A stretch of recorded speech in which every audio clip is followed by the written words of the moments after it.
Hello everyone, myself Swati. Again we are going to discuss about basic human rights. In that our today's lecture is related to human rights and international relations. Now let us see about that. Meaning of human rights. First of all we have to know what is the meaning of human rights. Human beings are rational beings. They by virtue of their beings human possess certain basic and inalienable rights which are commonly known as human rights. Human rights are defined as all those rights which are essential for the protection of and maintenance of dignity of individual and create conditions in which every human being can develop his personality to the fullest extent may be termed as human rights. Human rights becomes operative with the birth of individual human rights, being the birthright are inherent in all the individual irrespective of their caste, religion, sex and nationality. Because of their immense significance to human beings, human rights are also sometimes referred to as a fundamental rights, basic right, inherent right, natural right and birthright. That means here we are going to dividing that human rights into five categories, that is a basic right, inherent right, natural right and birthright. Then again continuation with this, that meaning of human right. Just see here, the World Conference on Human Rights held in 1993 in Vienna stated in the declaration that all human rights derive from the dignity and worth inherent in the human person, and that the human person is the central subject of human right and fundamental right. That means whatever the things that we have discussed in earlier slide, that is a five human rights are considered to be as a fundamental rights. The introductory part related to this is, even though the origin of human right is ancient, the international concern with human rights may be said to be of a comparatively recent origin. The UN, that is the United Nations character, marks the advent of symmetric human rights protection within the international system. The idea of human rights is as old as humanity. Its systematic proclamation and declaration are more recent. The first Bill of Human Rights was discovered on a clay tablet dating back from the region of Croesus the Great, 555-529 BC. The document which formed the historical foundation of a modern human rights jurisprudence are the English Bill of Rights, which is held in 1688, the American Declaration of Independence, which is declared at 1776, and the French Declaration of the Rights of Man, which is declared at 1789. The legal process in the universality of human rights effectively commences with the Universal Declaration of Human Rights, that is the UDHR, in 1948. Then modern human rights. Along with that fundamental human rights, there are some modern human rights are also involved in our Indian Constitution. What are that modern human rights? Just see, human rights is one of such a right which has been confirmed to individual by the state in the modern international laws. Modern prescriptive of human rights is reflected in the Vienna Declaration adopted by the World Conference on Human Rights in June 1993. Under this section, the declaration category states that all human rights are universal, indivisible and interdependent and interrelated, and that democracy, develop and respect for human rights and fundamental freedoms are interdependent and mutually reinforcing. The conferences reaffirmed the rights to develop as a universal inalienable right and an integral part of the fundamental human rights. The legal process in the universality of human rights effectively commenced with the Universal Declaration of Human Rights, that is the UDHR, in 1948.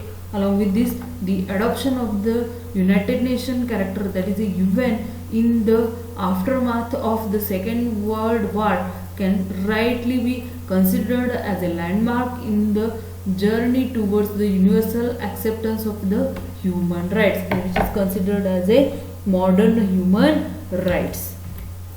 Then meaning of that modern human rights is here.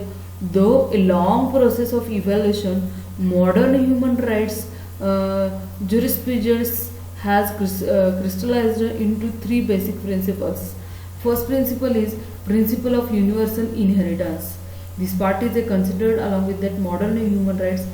Every human being has certain rights capable of being enumerated and defined, which are not conferred on him by any rule, nor earned or acquired by purchase, but which inhere in him by virtue of his humanity alone.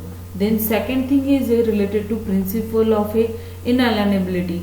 No human being can be deprived of any of those rights by the acts of any ruler or any or his own act, or in a democracy even by the will of a majority of the sovereign people. The third rule is a rule of law.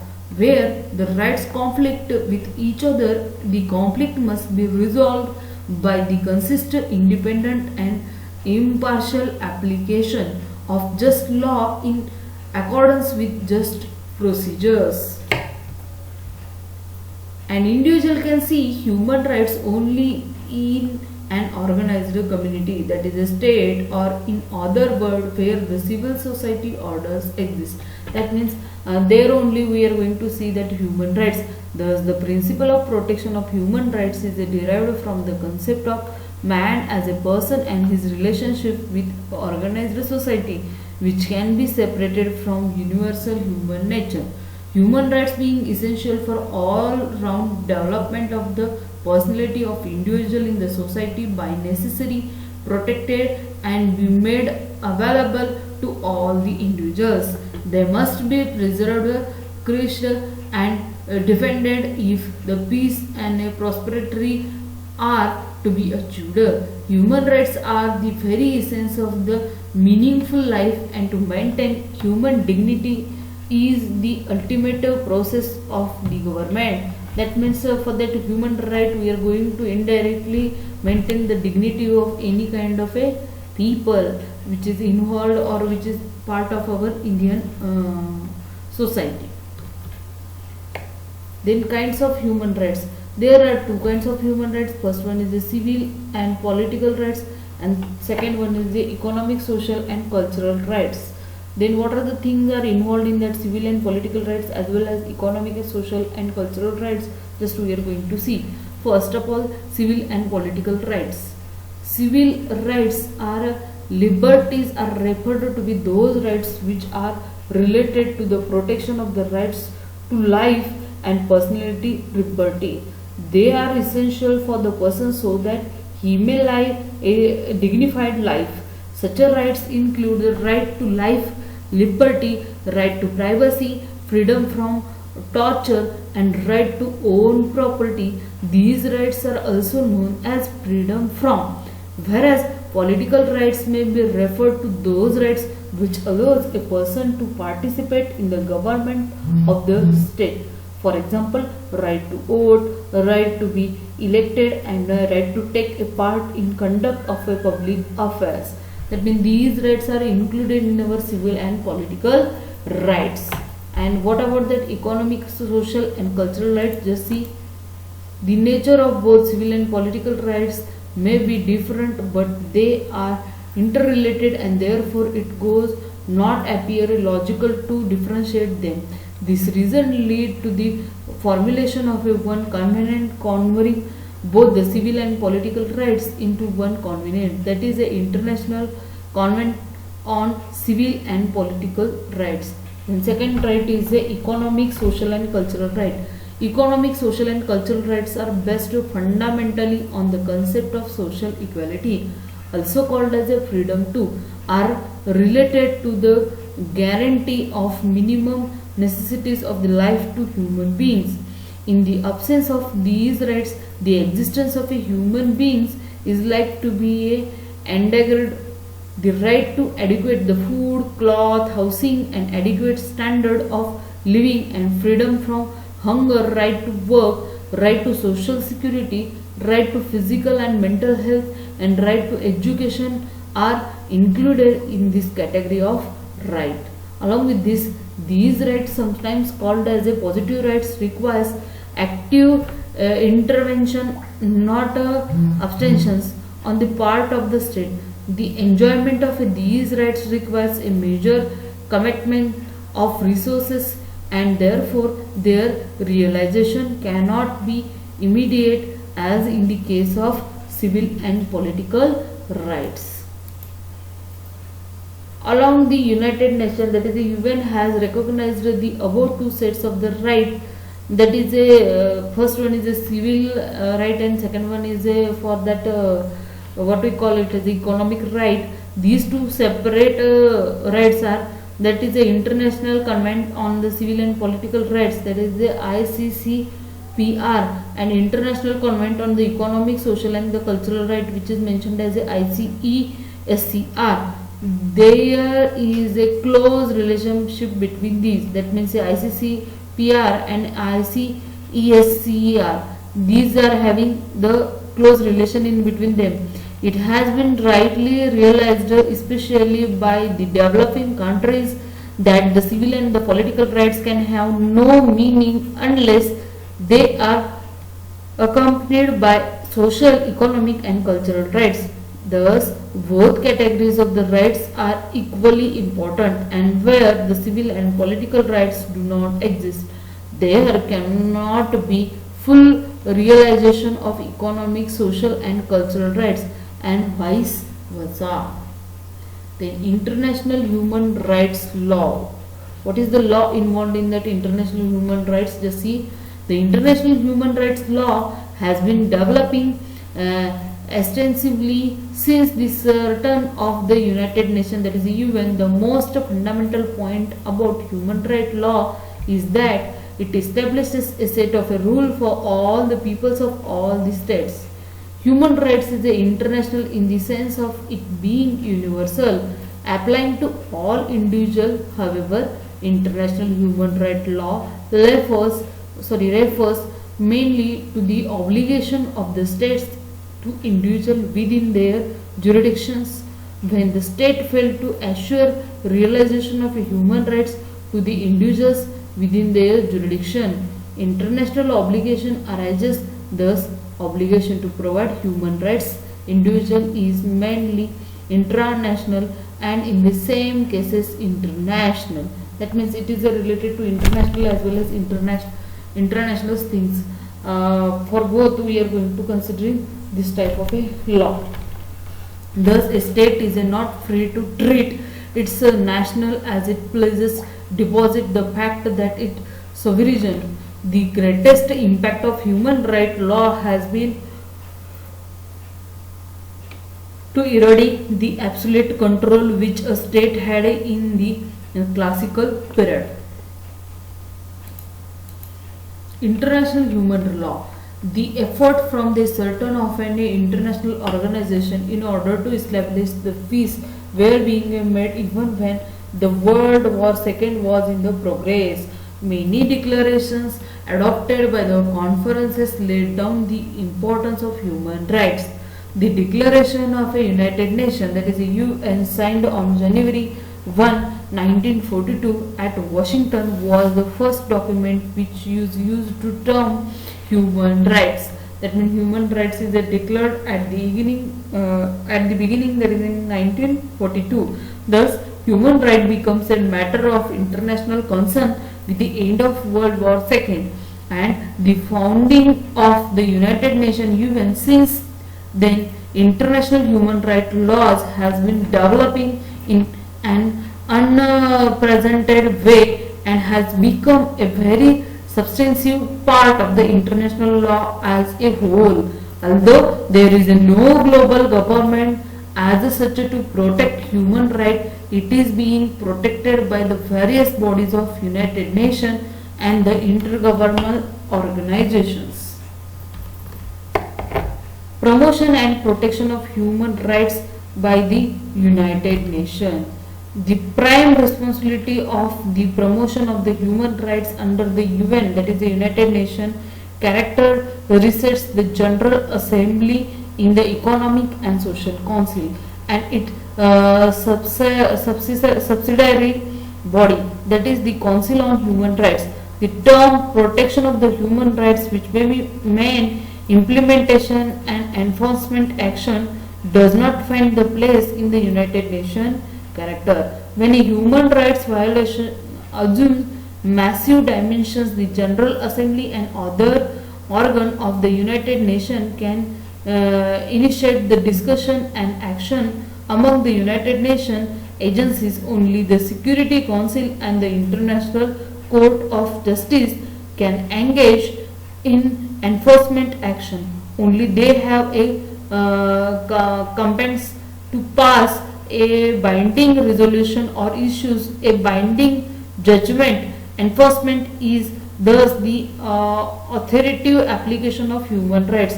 The United Nations, that is the UN, in the past has been able to promote and protect human rights by certain ways, which are as follows. Human right consensus.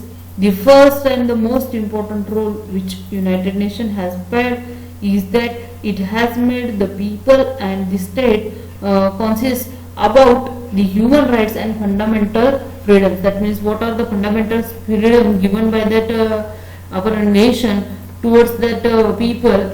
Here in this title, that is a promotion and protection of human rights by the United Nations, under that title that things came into picture.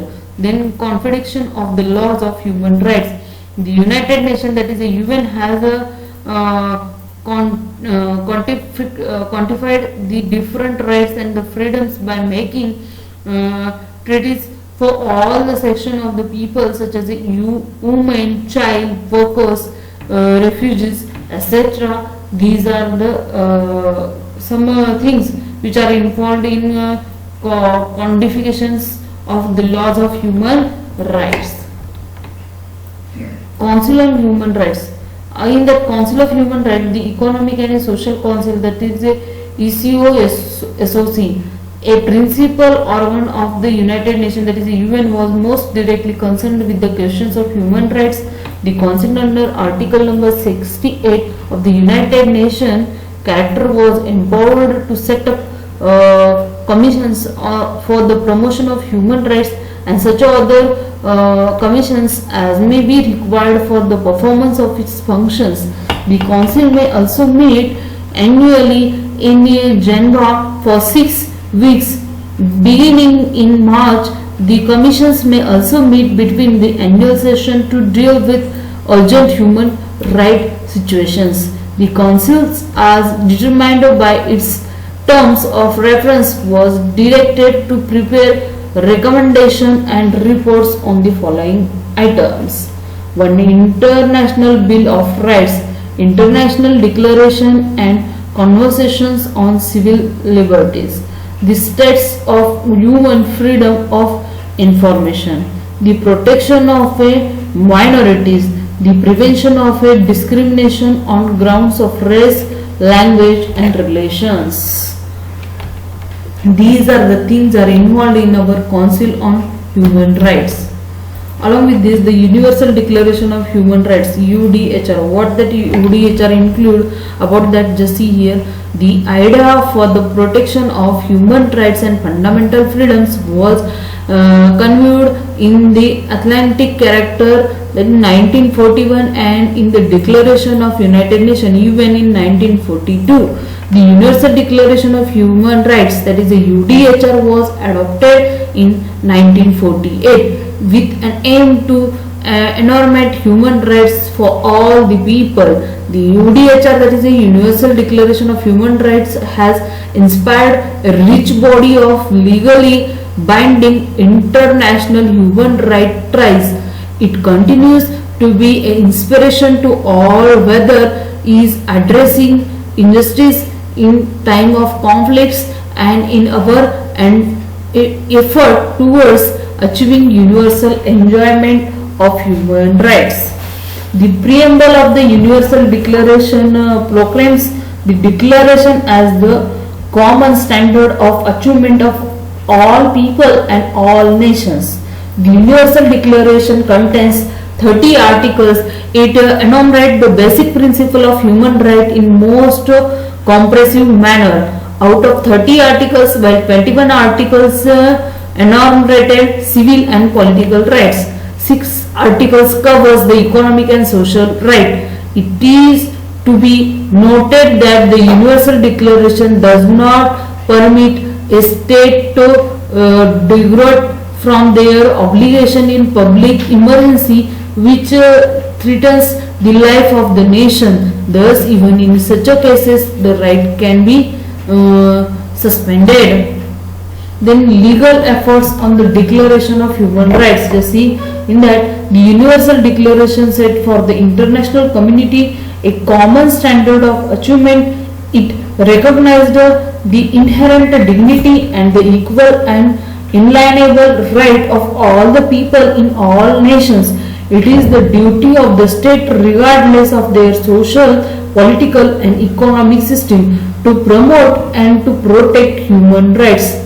The Universal Declaration was not intended to be a legally binding, and therefore it does not impose any legal obligation on the state to give effect to its provisions. In other words, from the legal point of view, the declaration was only a recommendation and not strictly binding on the state. The declaration addresses the right to all people and all nations, whether they are member of United Nations, that is the UN, or not. It will be decided depending upon that. The main object of the declaration was to present the ideas of human rights and freedoms in order to inspire everybody to work for their progressive realization. The message conveyed in one of hope, equally, liberation and empowerment.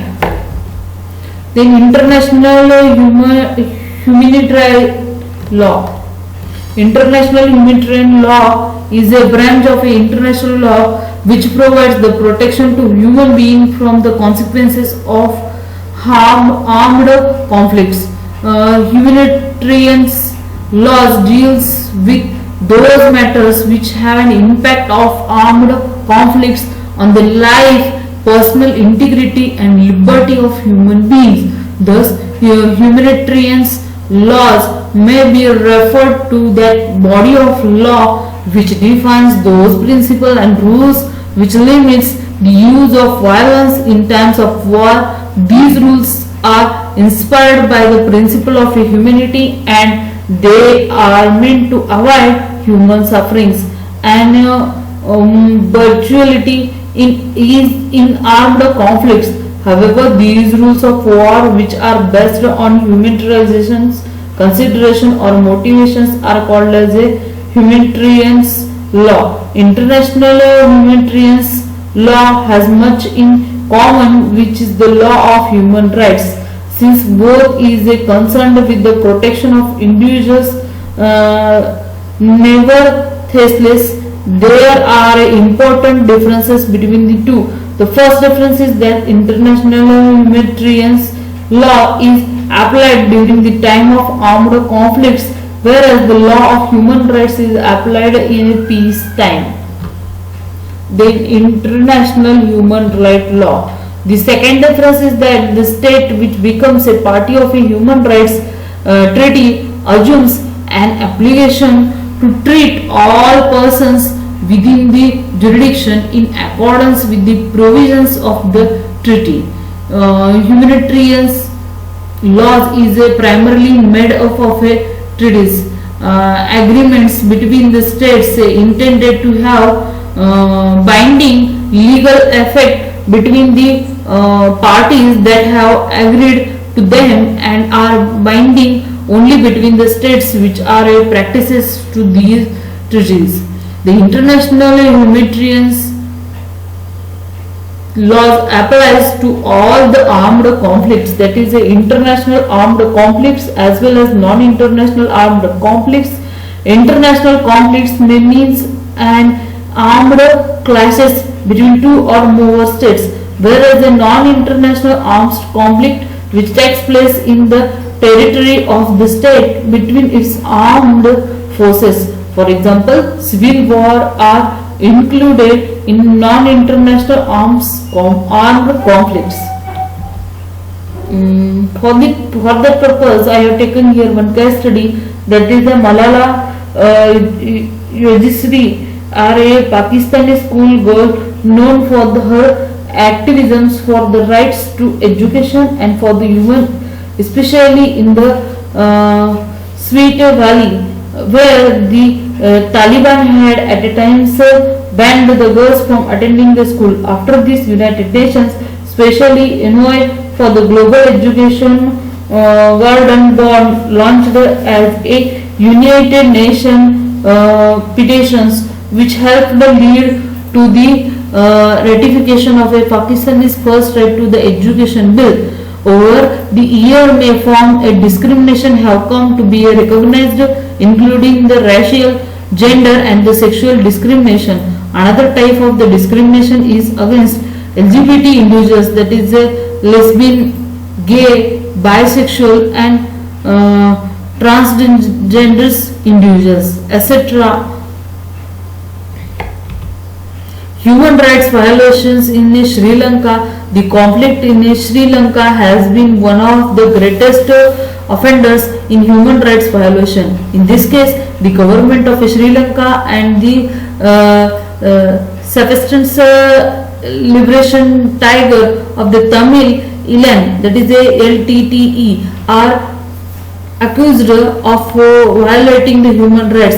LTTE were known as the most vicious and dangerous terrorist group in Sri Lanka. From these points we have concluded that presently there is a widespread acceptance of the importance of the human rights in the international structure. However, one will not hesitate to admit the rights there is a confusion prevailing as to its precise nature and scope and the mode of international laws. As to the protection of these rights, one valuable lesson that the history of human rights teaches us is that they are not static but are developed in response to new modes of political thought and changes in the international environment. Okay, thank you.